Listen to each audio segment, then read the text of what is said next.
Hey, Slider Crusaders, we got to talk about the fake news. This whole fake news controversy is a total joke. Now, I'm not saying there's no such thing as fake news. I'm saying it's almost all fake news. I love hearing the real news talk about the dangers of fake news when they're peddling fake news all the time. The Washington Post wrote this article the other day. What experts? So there's this group called Prop or Not, as in propaganda, and they've identified 200 websites that they say are Russian propaganda outlets. And they pitched this story, their report, to all the news outlets. And Washington Post took the bait. Who makes up this group of experts? Oh, they're anonymous. And this report that the entire article is based off of is a pile of nothing. One of the standards that they used to determine if a website is Russian propaganda is, does it influence public opinion in a significant way by promoting, among other things, Brexit? You mean the thing that over half of England voted for? So if you're a website that promotes the Brexit, then that means you're automatically part of a Russian propaganda machine? That's absurd. They list 200 websites, but they never provide any proof that any of these websites have any connection with Russia at all. Yet they brand them Russian propaganda. This group then sends this sloppy at best report, total sham report, all around the news, and the Washington Post passes it off as experts. And then it gets shared, and an Obama former White House advisor even said, why isn't this the biggest story in the world right now?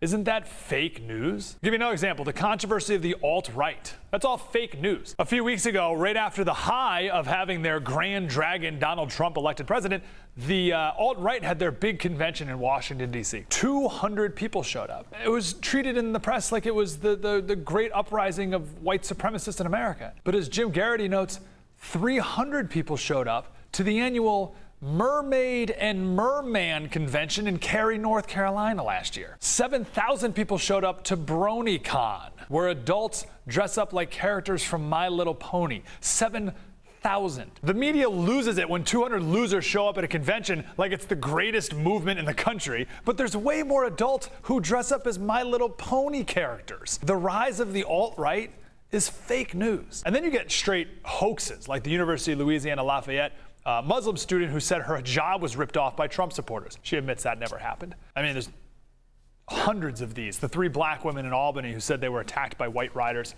on the bus, but camera footage shows that they attacked people. Duke Lacrosse, the UVA rape story, I mean, there's tons of these. But is it a hoax when, for instance, 7 Muslim women file a harassment suit against a restaurant owner for kicking them out because they were Muslim? But the restaurant owner is herself Muslim. No story ever mentions that part of the story. Or when Sean King spreads tweets like this. Yeah, it turns out that the Confederate flag in the background, and you can kind of see, is ripped in half because the girl in that picture is against the flag. And it wasn't blackface, it was an exfoliating skin mask. Or that house in San Francisco that flew the Nazi flag after Trump was elected president, right? Obviously supposed to spread the image that we're a racist country and now all the Nazis can come out of the woodwork. Well, it turns out that guy put that flag up there to protest Trump. People told him that he was sending mixed messages, so he has since changed that flag to the gay pride flag. I mean, this is all fake news. Do you remember a while back, there was a story about Memories Pizza in Indiana, and a local news reporter went to this pizza parlor for no reason at all and asked them if they would ever cater a gay wedding. And the owner said no.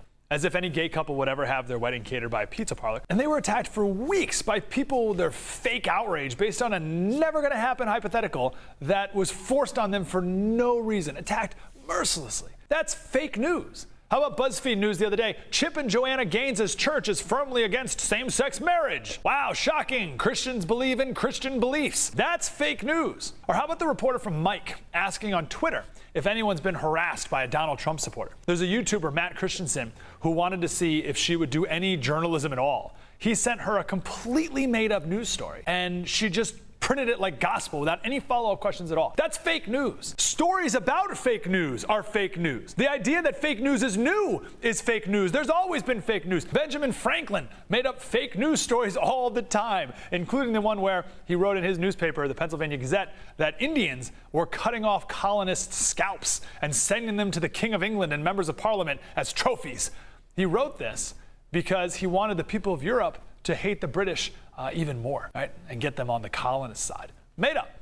Fake news. Been around forever. Here's the point. Fake news is everywhere. All news is biased in some way. And I don't know where the line is between biased and fake, but most of it is pretty much fake.